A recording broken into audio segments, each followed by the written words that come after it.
For this anime review, let's go back to the late 90s, where the anime Kareshi Kanojo no Jijou, or His and Her Circumstances, came out.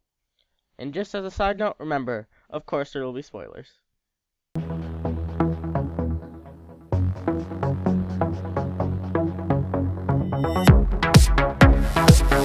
Kareshi Kanojo no Jijou, the first episode came out in 1998 and ended in March of 1999.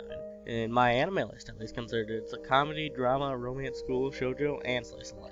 One of the things while watching this anime a few days ago is something happens, unlike a certain particular anime I know of, and they get together before, like, episode 4 or 5. It's considering other anime in this kind of genre, it's very uncommon to see anime where they get together in the anime and see how their relationship grows. And lastly, before I get into the overview of this anime, I'd like to mention how the anime had a low budget. You can obviously tell the ending was extremely unfulfilling, and they literally used scenes from the real life. So this is the overview, and will contain spoilers for the first 5 episodes or something. So during this story, we follow our main characters, Armiya Soichiro and Miyazawa Yukino. The start of the anime, it mostly focuses on Miyazawa and her life of being a perfect and quote-unquote model student. She has good grades, she's extremely athletic, she's even class president. She's also praised a lot by her fellow classmates and teachers, which for this praising of her classmates and teachers is the reason she's this model student. At home, she's a completely different person.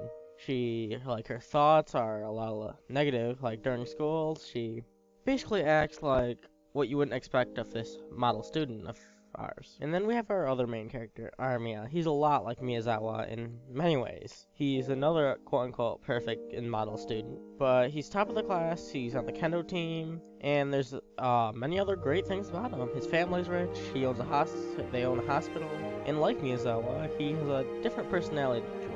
His biological parents were apparently really bad people, but we only get glimpses on how his family was, but it looked pretty bad. He also didn't really have any friends or girls he was interested in. And then he meets our other model student, and at the start of the relationship, they do not know the fact that the other person has a different side to them. Even then, Armiya still confesses to Miyazawa. In the first couple of episodes, she turns him down, and then shortly after, he finds out her real stuff by sort of an accident.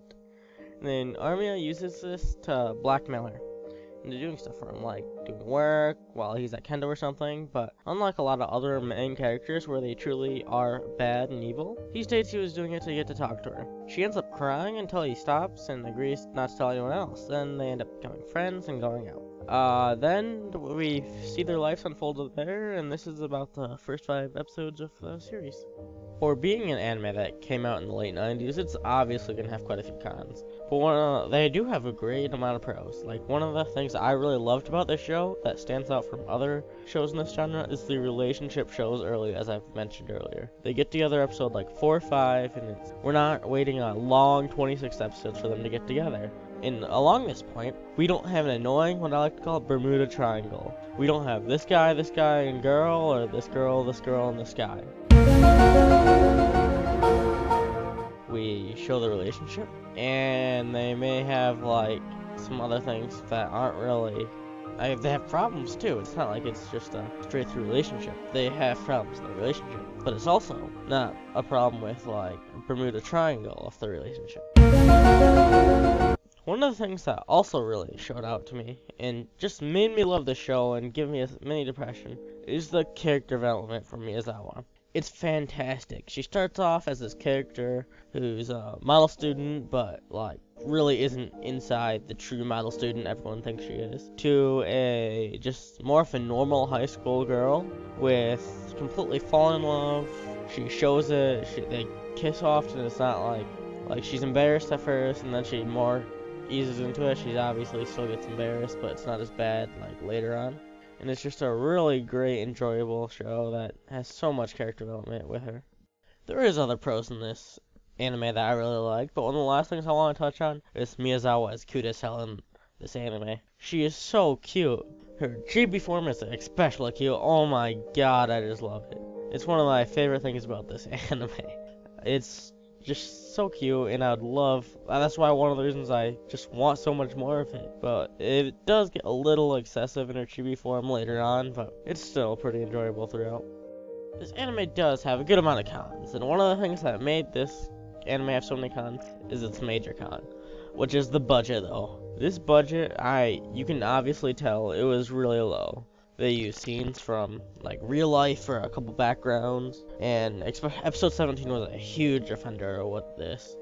And then also along those lines for the next one is that ending though. The ending is completely incomplete. The last episode, and it's all in manga form. We don't get any closure, and it's part of the reason also for my depression for the next couple days after I finished it. One of the things this anime I think had a lot of problems with and could have ended it to more closure is the random episodes. I think it was episode 14, 15. There was 1 3/4 of complete recap, nothing new. And along those lines, there's other random episodes obviously this one wasn't as bad as some of the other ones. There's a couple of them where her dad, they showed him in his relationship with her mom, Miyazawa's mom. And it was of course enjoyable little mini arc, but when there's only 26 episodes and without any closure, I felt like this was quite a big problem, and I didn't really care too much about the one watching it. There's also a couple other ones that were less enjoyable than that one, but it's later on instead of early at least.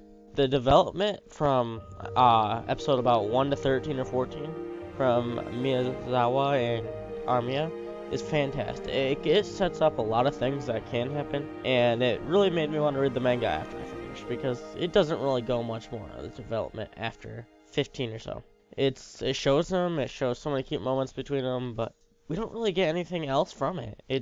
After that, it's just repetitive. It's not telling us anything new, which it clearly could have. Armiya has a darker past, so it could have went on that more, but it was still pretty enjoyable at least. And if you can get past the artwork and just actually enjoy the story, and it's a really enjoyable show. And if you don't have anything better to watch, or you're just looking for something new, I'd recommend giving this anime a try.